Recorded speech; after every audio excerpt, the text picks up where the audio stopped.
Journey की बात करें तो वेरी मिडिल क्लास वन, जैसे नारंग से कई बार अपने बारे में बताते हैं कि वो होशियारपुर से हैं। और जब भी मैं होशियारपुर में जाके बिजनेस बिल्ड करता हूँ तो मैं नारंग साहब को बड़ा दिखाता हूँ, उनकी वीडियोस दिखाता हूँ, उनके गवर्नमेंट कॉलेज के बारे में, उनकी जो लाइफ थी, कैंपस लाइफ थी, उसके बारे में डिस्कस करते हैं। तो वैसे ही सेम गाइस, मैं तो basically I am from Banaras, but उसके बाद पैदा हुआ था Mandi Gobindgarh. But right from, you can say from the last 48 years Chandigarh में ही हैं हम लोग। और मेरी सारी स्कूलिंग, एजुकेशन, एवरीथिंग चंडीगढ़ से। I started in DAV school sector 8 में जो है। और उसके बाद मैंने +1 +2 अपनी जो कि आई डिड इन ये गवर्नमेंट कॉलेज सेक्टर 11 में बॉयज का। और उसके बाद जो था, मैंने पैक्ट में क्वालिफाई किया, पंजाब इंजीनियरिंग कॉलेज चंडीगढ़। वहां से मैंने 4 साल डिग्री की है अपनी। I did my civil engineering as Narang साहब डिड फ्रॉम थापर। तो I did from PEC, Punjab engineering college. और उसी दौरान एक एजुकेशन की शुरुआत हमारे साथ साथ पढ़ाने की शुरुआत हो गई थी, क्योंकि कहते हैं necessity is the mother of invention. तो I lost my father when I was 11 years.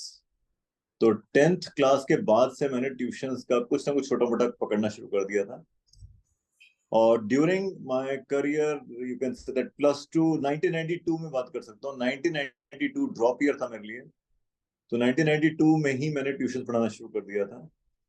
और when I was in second year of Punjab engineering college, तो उस दौरान मैं प्रोफेशनली पढ़ाने लग गया था। और मैंने अपने एजुकेशनल इंस्टीट्यूट का नाम थर्ड ईयर में ही के स्कूल ऑफ फिजिक्स बना दिया था। वाओ। उन, उन दिनों सिविल इंजीनियरिंग की इतनी डिमांड नहीं थी।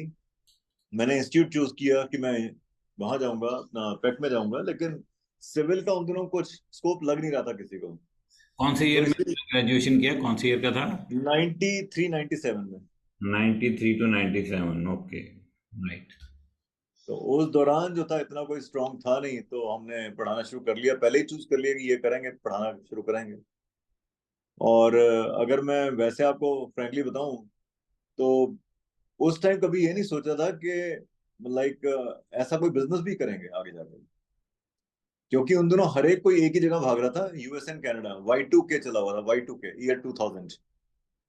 तो जो भी कोई छोटी सी लैंग्वेज कर लेता था, C++, कोर, जावा, कुछ भी कर लिया, वो सीधा यूएस निकल जाता था, hmm. Silicon Valley and all that whatever.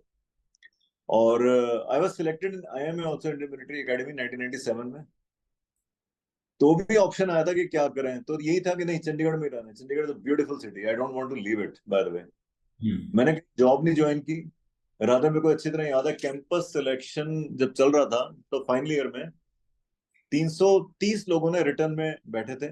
तो मेरा रिटर्न क्वालिफाई हो गया। फिर उसके बाद ग्रुप डिस्कशन भी हो गया। तो जब लास्ट में 15 से 20 लोग रह गए थे, तो कई लोगों ने मेरे को यही बोलना शुरू कर दिया, यार तूने जॉब तो करनी नहीं है, तो क्यों इंटरव्यू में बैठ के लोगों की सीटें खराब कर रहा है। हम्म। तो मैं फिर उस टाइम इंटरव्यू में बैठा नहीं, by the way. And it was a bold decision. इतना बोल्ड डिसीजन के मेरे को अच्छी तरह याद है, 1997 में मेरे 8 सेमेस्टर के एग्जाम थे। 1997 में मैं मोतीराम आर्या स्कूल है चंडीगढ़ में, उसमें मैं +1 +2 की 2 क्लासेस लेने जाता था, स्टूडेंट टाइम में। हम्म। 1997 में ही मैंने कॉमर्शियल शोरूम में जगह ले ली थी, जिसका किराया 8,000 रुपये पर मंथ था, सेक्टर 34 में। हम्म। और उस दौरान मैंने क्रैश बैचेस में इतना बिजी था मैं, कि मैंने पूरे सेमेस्टर के सारे एग्जाम ड्रॉप कर दिए थे, कि मैं इसको अगले सेमेस्टर में 6 महीने बाद दूंगा। वाओ। और मेरे को बहुत लोगों ने बोला, यार बहुत बड़ा रिस्क ले रहा है, तेरी डिग्री हो जाएगी। बट मैंने दिसंबर में सारे एग्जाम दिए, क्वालिफाई भी किए। डिग्री लेने तक नहीं गया मैं, क्योंकि मेरे को अच्छी तरह याद है, डिग्री लेने में 2009 में या 10 में गया था, जब मेरे को, नहीं 12 में, 2012 में जब मेरे को अपने बैंक की लिमिट बनवानी थी किसी काम के लिए, तो उन्होंने मेरी डिग्री मांगी थी। अब डेफिनेटली, अब आप 15 17 साल बाद जाओगे डिग्री लेने, तो कहाँ मिलेगी। तो फिर पता किया कहाँ पर है, किस तरह करके। मेरे को अच्छी तरह उस बंदे की शक्ल याद है, जब मेरे को डिग्री दे रहा था। क्योंकि उनको किसी प्रोफेसर ने फोन किया था कि के सर आएंगे, उनको डिग्री दे देना उनकी। वो देख रहा, अब क्या करने आ रहे हो डिग्री लेने। तो ये जो मैं आपको स्टोरी बता रहा हूँ, क्यों बता रहा हूँ, क्योंकि कई लोग ना लाइफ में ना बहुत ज्यादा स्टबन हो जाते हैं। तो क्वेश्चन यहाँ पर एक ही आता है ना, बहुत बार some of the time people are like that, कि ना वो बहुत जल्दी फ्रस्ट्रेट हो जाते हैं। जैसे कहते हैं ना कि लाइक उनको लगता है बस मैंने यही जिंदगी भर करना है। I was looking for better. 2002 में हमारा नाम चंडीगढ़ में टॉप पे आ गया था। We were among the top institute in Chandigarh, और मैं इतना बता सकता हूँ कि उस टाइम 800 स्टूडेंट्स पढ़ा रहा था मैं, हम्म। और हमारी टॉप मोस्ट सिलेक्शंस थी। और उसी दौरान बिजनेस हमारी लाइफ में है, मेरे ब्रदर ऑलरेडी कर रहे थे, तो हम ज्वाइन कर गए उनके साथ, सिर्फ इसलिए कि उसने बोला कर ले, मैं कर गया। यहाँ पे एक मैसेज देना चाहता हूँ कि जिसने बिजनेस में आना है ना, वो आपके प्लान से नहीं आएगा, आपके अप्रोच से ही आएगा। मेरा प्लान बस इतना सा था कि 4400 रुपए का एमवे इंडिया एंटरप्राइजेस के नाम का एक ड्राफ्ट बना के ले आना। I went there, made the draft, give it to my brother, और started, and the rest is history. और उसके बाद तो पता नहीं कैसे किया। आई होप अगर मैं कोई पिक्स दिखा पाता आपको, दो तीन पिक्स तो हैं पुरानी पड़ी मेरे पास दिखाने को। हैं अभी बट आप हैंडी है, नजदीक है? गाइस, ये मैं 22C में रहता था, 1990 अगस्त की फोटो है ये मेरी। और हम्म। घर आप देख सकते हैं कि कैसा है ये मेरी सिस्टर हैं जो अब रिटायर होने वाली हैं, जो राखी बांध रही हैं, वो मेरे से 3 साल बड़ी हैं। जो साइड पे बैठी हैं, वो अगले साल रिटायर हो रही हैं हम्म। गवर्नमेंट स्कूल से। हम्म। और इसके बाद ये मेरा 22nd बर्थडे के स्कूल ऑफ इंस्टीट्यूट का इनिशियल क्लासरूम है। ये इतना नाम हो चुका था कि इतने स्टूडेंट्स थे हमारे पास इसमें। ये मेरा बर्थडे सेलिब्रेशन हो रहा है 1997 में। हम्म। तो ये स्टूडेंट्स हैं मेरे, और ये स्टूडेंट जो हैं इनकी एज इस टाइम कम से कम 42-43 साल हो चुकी है। बाय द वे मैं बताऊं आपको, दे आर 42+। क्योंकि मेरी एज खुद की अब 48 है। I was 23 this time. इस टाइम मैं 23 साल का हूँ यहाँ पे। हम्म। एंड अगेन, ये ये न्यूज़पेपर में आई थी, इंडियन एक्सप्रेस में। मैंने उनके लिए कोई इवेंट किया था, बीच में मेरी स्टूडेंट है, तो उसके लिए उन्होंने मेरे को इनवाइट किया था for this as a guest. And ये पिक आई थी उसमें। इसमें मेरी एज अभी 25 है हार्डली। एंड अभी मैंने एमबी ज्वाइन नहीं किया, ये ईयर 2000 का मेरा ऑफिस है। Leena is there. अभी हम शादी होकर एक डेढ़ साल ही हुआ था हमारा। And this is the success party, 29 October year 2000, Chandigarh में एक पार्टी हॉल है, होटल हेरिटेज, वहां पे किया था हमने। तो बड़ी सक्सेस ऑलरेडी हो चुकी थी। ईयर 2000 में हमारी सिलेक्शन बहुत सारी थी। तो ये सभी पैक में, या रोहतक मेडिकल कॉलेज, या दयानंद मेडिकल कॉलेज, या मतलब बड़े बड़े कॉलेजेस में सिलेक्शन इनकी हो चुकी थी ऑलरेडी। तो दिस वाज माय स्टेटस। ये फोन आप हाथ में देख सकते हैं, बहुत रेयर होता था दोनों मोबाइल फोन हाथ में अगर किसी हम्म। को था, तो सिमंस मोटरोला टाइप लाइक जो होता है। Right. And this time I joined the business and I was 9% hardly this time. तो मेरे को एक बार गाड़ी होती थी, गाड़ी बहुत कम होती थी लोगों के पास, तो पंकज टुटोरिया came to for seminar. Hmm. तो मैं 12% या 9% था, तो मैं इनको पिक करने गया था अपनी गाड़ी में। तो उनके साथ की फोटो है, मैंने पंकज को दिखाई थी एक बार मैंने, ये ना। And this was my with अपलाइंस, and ये माउंट व्यू की फोटो है। ये पंकज का क्या लेवल था उस time? Pankaj was founder emerald. Okay. या एंड उसके बाद मैं उनको छोड़ने के बाद जब गया वापस इंस्टीट्यूट में क्लास ली, रात को मैं बीबीएस में पहुंचा पिन ब्रेक के दौरान। I was 12% this time, with eagle structure एक होता था उस टाइम ना। Came back. ये सीटीएम लॉन्च हुआ था उन दिनों नया नया, मार्च में, ये 2003 में। तो हम लोग जा रहे हैं रास्ते में, मांगड़ साहब साथ में हैं, यहाँ पे उनके कुछ लीडर्स हैं साथ में। ये रणबीर मांगड़, और साइड पे वीपी सिंह है, नया नया ज्वाइन किया था इसने, 20 साल का था ये, 19 साल का उस टाइम। हम्म। तो ये हमने घर बनाया था 20 जून सन 2004 को, एक बड़ा बढ़िया लेविश घर बनाया था उसी दौरान, with the money of KK school, definitely, no doubt. तो हम्म। अभी हम सिल्वर नहीं हुए थे उस दौरान। ये मेरा वहां का क्लासरूम है, जो केके स्कूल ऑफ फिजिक्स का, जो मैंने घर के अंदर बनाया था। 18 फीट बाय 33 फीट का हॉल है हम्म। ये मेरे स्टूडेंट्स के उसमें। एंड बिजनेस साथ साथ होता रहा, जाते रहे, बीच बीच में जाते रहे, सेमिनार्स में जाते रहे। 12% level, silver celebration, and then this is platinum celebration. Vijay Gulani is giving me certificate ये भी नहीं दैट। पसंद जाता। And this is 3 July 2005। ये एमरल्ड रिकॉग्निशन हुई थी, ये प्लेटिनम रिकॉग्निशन थी हमारी। Hmm. This is emerald recognition 2007। This is diamond. जिस दिन हमने पूरा किया था, एमबी ऑफिस से आगे घर में बैठे थे, तो मांगट साहब घर पर पहुंचे थे हमारे साथ ही। तो ये रिकॉग्निशन डायमंड की हुई थी हमारी। कौन सा ईयर है? ये 2009 है। ओके। और ये 31 अगस्त 2009 है। बच्चे बहुत छोटे छोटे हैं, देख सकते हैं आप यहाँ पे ना। हाँ। राइट। एंड ऐसी बात नहीं, हमने गोल्ड डायमंड का जब ज्वाइन किया था 2007 का रखा था। हम्म। नहीं हुआ कोई बात नहीं, लेकिन एक बात है, तब तक हम एमरल्ड हो चुके थे उस टाइम। हम्म। तो मतलब टाइम लोग गोल ही नहीं रखते, गोल के बिना कैसे होगा। हम्म। लोग बोलते हैं कितनी बड़ी एड्स, ये हमारी फ्रंट पेज एड्स आती थी इस तरह की एडमिशन्स के लिए। ये ये एड्स फ्रंट पेज का पार्ट है बेसिकली। जब बैच शुरू करना था, ये 2008 की कुछ एड्स की कटिंग्स हैं। ये हमारी जो लड़की सेकंड ट्राई सिटी आई थी, एंड आप ये देख सकते हैं, ये सारी front page full page ads होती है कई बार ना हमारी। ये जैसे एस टी है, तो ये साइड पे हमारी एड आ रही है। और यहाँ पर अगर आप देखो, इस एड का बिल कितना है, 67,000। 2008 में 67,000 बहुत होता था। ये हम्म। 2011 की है, ये है 67,000 फॉर वन एड। वाह। और ये जब हमने बिजनेस ज्वाइन किया था, हालांकि उस टाइम चेक किया था 1644 रुपए, 2271 रुपए, ये तब के चेक्स हैं मेरे। हम्म। तो लोग बोलते थे यार इतने के लिए बिजनेस कर रहे हो, 9,000 रुपए। आज 12% पे लोगों को 20-22 22 हजार आ रहा है। उस टाइम 9-9 8-8 7-7 हजार आता था, 6-6 हजार आता था। तो लाइक दैट। और ये जो हम क्रैश बैचेस करते थे, कैसे बिजनेस बिल्ड किया, इसलिए बिल्ड किया क्योंकि मेरा शेड्यूल बिल्कुल प्लान्ड होता था कि किस डेट पे कौन सा टॉपिक मैंने पढ़ाना है। Every topic was already planned. तभी करके मैं टाइम निकाल पाया बिजनेस के लिए। एक एक चैप्टर पहले से डिसाइडेड होता है किस दिन कौन सा मतलब होना है, किस दिन टेस्ट होना है, किस दिन क्या होना है।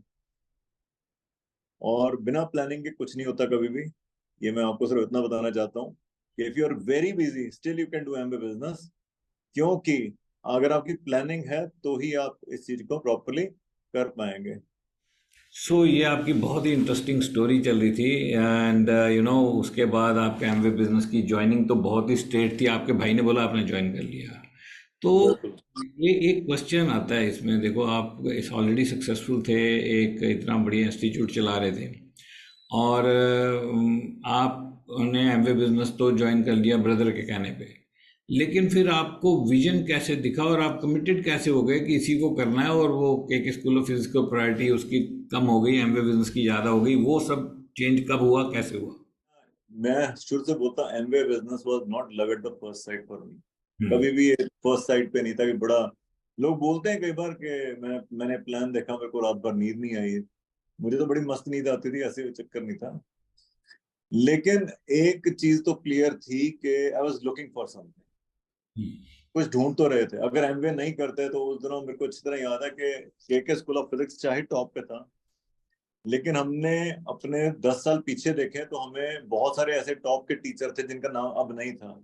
और अगर के स्कूल के पास बच्चे थे, डेफिनेटली हमने किसी को रिप्लेस किया था मार्केट में। तो हमें भी कोई रिप्लेस करेगा, बट ऑब्वियस ही बात है इन फ्यूचर आगे। तो 5-6 साल भी अगर टॉप के निकल जाए तो आगे क्या करेंगे। क्योंकि 15 से 25 का बैच बना, 25 से 35 का, 35 से 55, 55 से 80 का बैच बना, बढ़ता गया आगे जाकर। 55 से 80 का बैच पढ़ाना बहुत आसान है, लेकिन 80 से वापस आगे 55 या 50 का बैच पढ़ाना बहुत मुश्किल है। It's very difficult. एक बंदे जिसके शोज में हजारों लोग आते हो, उसमें सैकड़ों लोग आए ना अगर, तो उसको उसका गाना ही नहीं निकलेगा सही मायने में। तो इसीलिए मेंटली प्रिपेयर थे, कुछ तो करना चाहिए। तो हमने उन दिनों जिमिंग देख रहे थे, जिम खोलने का भी सोच रहे थे। उन दिनों 2-3 और भी मतलब मशीन्स तक देखने गए थे हम लोग, फ्रैंकली बताऊं। अच्छा। अगर एमवे ना आता तो कुछ तो तब भी हमने करना ही था। हम्म। उसके बाद जब पहली मीटिंग में गए थे ना, तो बहुत सारे टीचर्स हमें ऐसे मिले जो हमारे स्टूडेंट्स के पेरेंट्स थे। Let me tell you one thing. हम लोग, मैं ऐसा नहीं था। I was very rigid and strict teacher of Chandigarh. मैं बच्चों की पिटाई बहुत करता था। जानते थे, कहते पढ़ना है तो के पास जाओ, मजे करने कहीं और जाओ। वाह।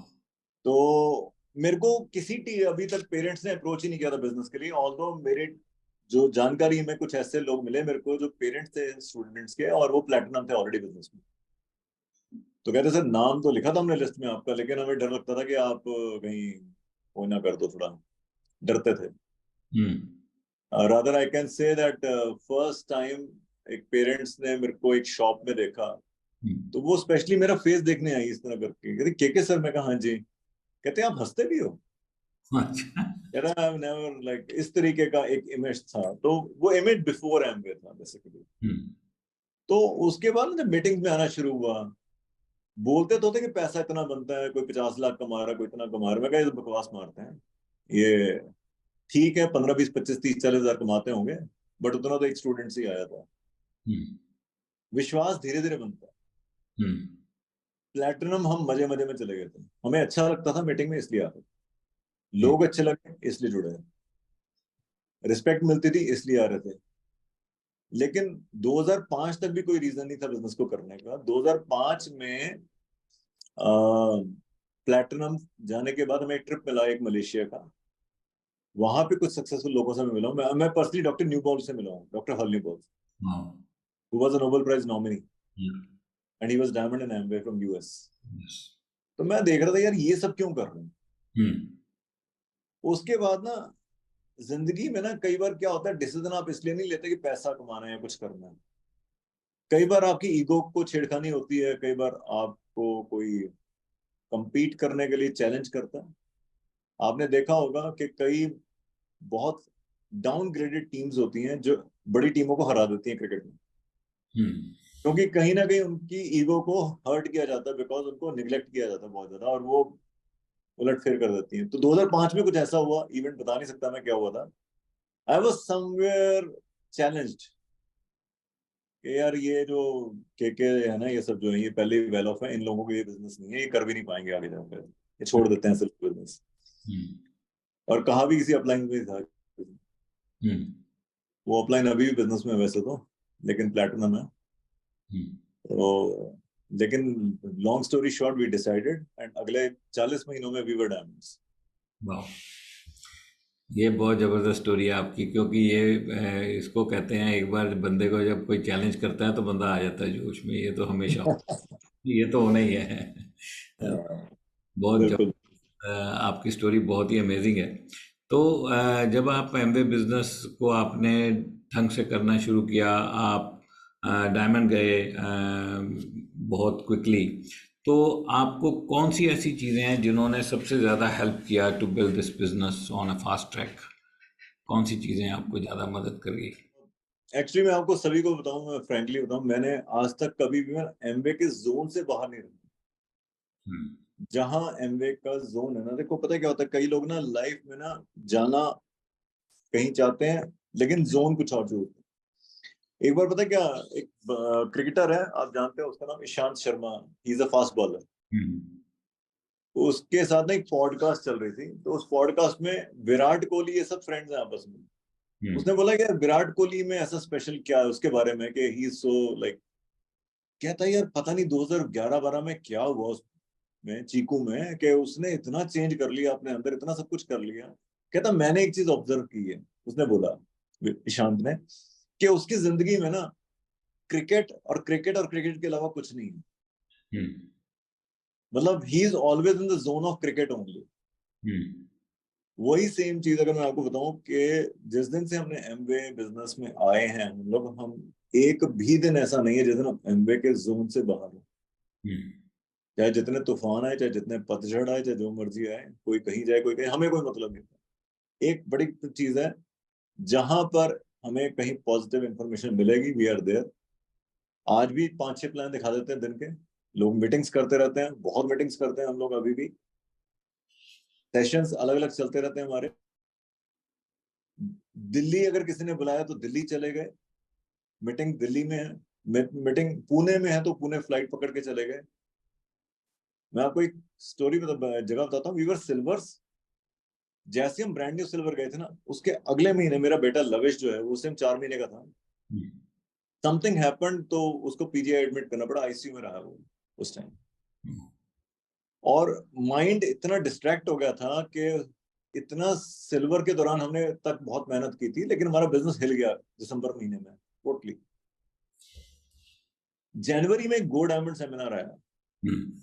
उन दिनों फ्लाइट बड़ी महंगी होती थी bye the way, hmm. But I decided कि यार मैं जाऊंगा। और 2 दिन की किसी तरह छुट्टियां मैनेज की मैंने, एंड पीछे टेस्ट रखे जो टेस्ट लीना ने लिए। और अगर वो सेमिनार में ना जाता मैं, इन सेंस कि अगर मैं एमवे के जोन से बाहर हो जाता, तो शायद मैं बिजनेस आगे करता ही ना। हम्म। तो व्हाट आई फील पर्सनली कि I kept myself, me and Leena were in the zone of Amway. चाहे जहां मर्जी कोई, अगर कोई एसोसिएशन मांगट साहब ने रखी है, we are there first. Even अगर हमने शादियों में भी जाना है, हमारा बड़ा क्रिस्टल क्लियर होता है, डिस्ट्रीब्यूटर की मैरिज है तो मैं जाऊंगा, और वो भी डिस्ट्रीब्यूटर कोई अच्छा मतलब बिजनेस कर रहा हो, क्योंकि मेरे को पता है कि अगर वो अच्छा बिजनेस कर रहा होगा तो वहां पे मेरे को मेरे साथ के डिस्ट्रीब्यूटर मिल जाएंगे मेरी टीम के, एंड आई विल एंजॉय। अगर कहीं और जाना है, नॉन एमवे सर्कल है, तो 10:30 जाते हैं, शगन देते हैं, खाना खाते हैं, 11:15 पे बाहर आके चले जाते हैं। हम्म। दैट्स वेरी सिंपल, मतलब एसोसिएशन वहां रखनी है जहां से ग्रोथ मिल रही है, वाह। तो दैट्स इट आई थिंक।